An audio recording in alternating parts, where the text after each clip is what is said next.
Okay, hello everybody. I want to do a short review on the Opinel handsaw number 12. 12 probably standing for the length of the blade, 12 centimeters. So this is how it arrived.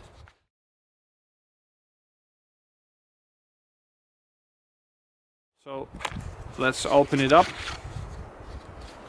Box.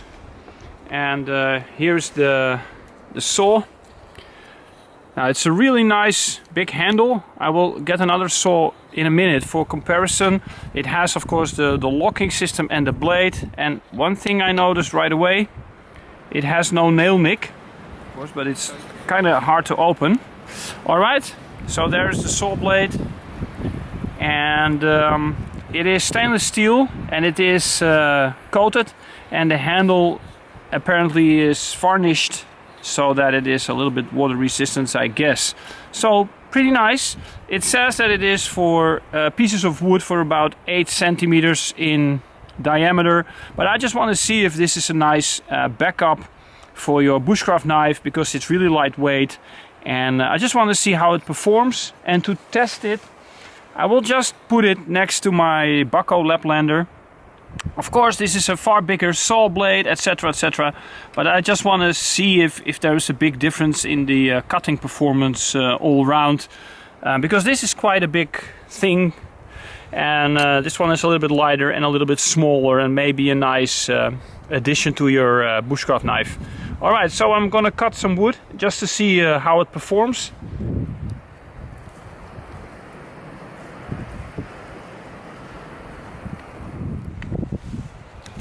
So this needs to be cut. So I'll do one cut with this one. Here we go.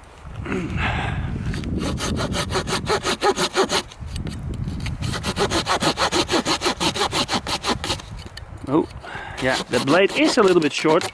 Wow, not bad. The other one just for good measures. Okay, yeah, you get a lot more sawing action, of course. A little bit thicker now. So the blade is cutting pretty decent. Ja, nice. Beetje naar beneden drukken, want anders... Ja. Yeah. Alright. The other one.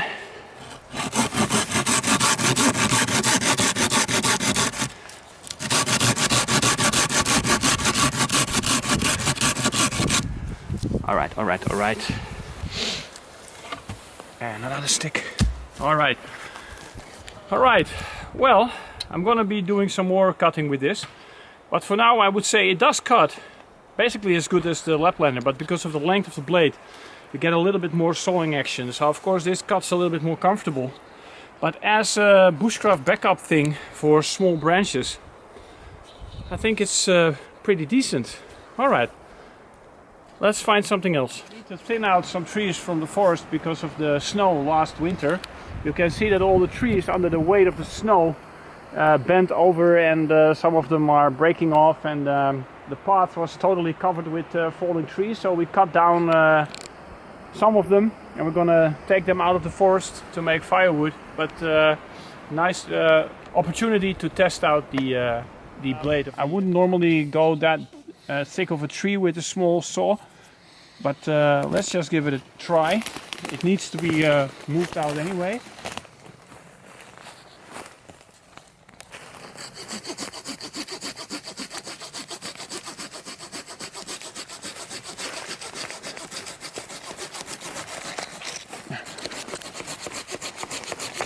It goes really fast.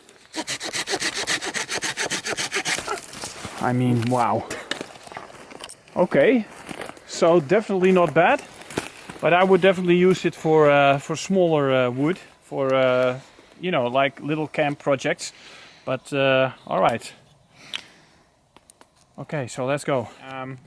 One thing I wanted to see if 90-degree spine, just in case, because then it could also be a nice knife for.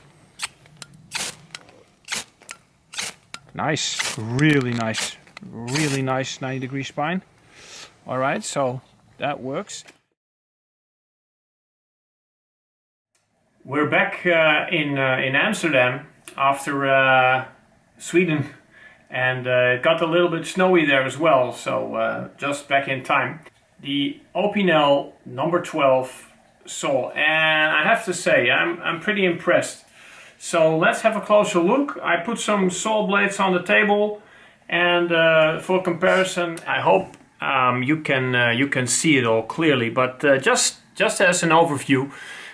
So here is the Bucko Laplander with the saw blade. Now the saw blade is about 17.5 centimeters or about 6.89 inches, and it gives you a lot of sawing action. Now if you are in a base camp, you probably have a box saw or something else, and you know that will always be more effective. Yeah, so I'm assuming that you want to bring a saw blade on your trips for bushcrafting or just hiking, and then the question of course is, what should I bring, and what are the pros and the cons? So a bigger saw obviously gives you a lot more sawing action, and that makes life a lot easier, but then you are stuck with the trees.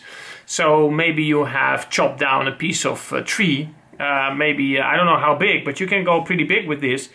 You can at least, you know, like I think you can go 12-13 centimeters, and I mean you can go bigger of course using different techniques, and then you have to baton it down. Now if you want to baton it down, you also need something like a fixed blade, Scandi grind 4mm thick preferably, just to get it to smaller pieces, or you make little wedges and you baton those down with a stick and split the wood that way.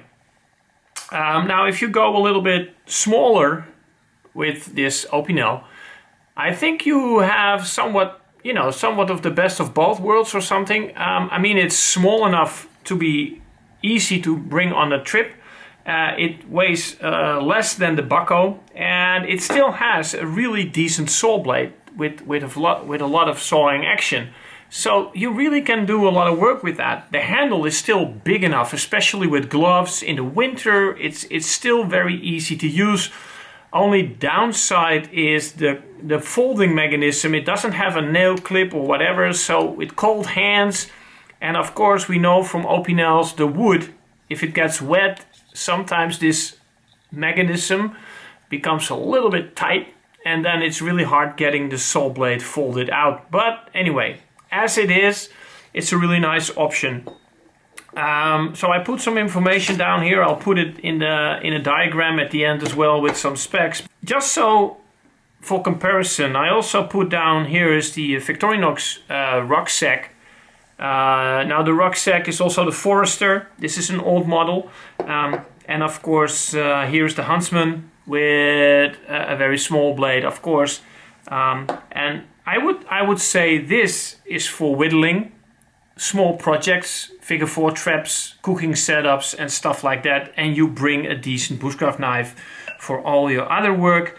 And these are more for, I don't know, maybe camp setup and bigger projects, and then you back that up with a knife. I also have, just for argument's sake, this is my Ranger Wood 55, and it falls somewhere between the Forester, or the rucksack in this case, and the Opinel. But of course this is more like a multi-tool. It's much heavier.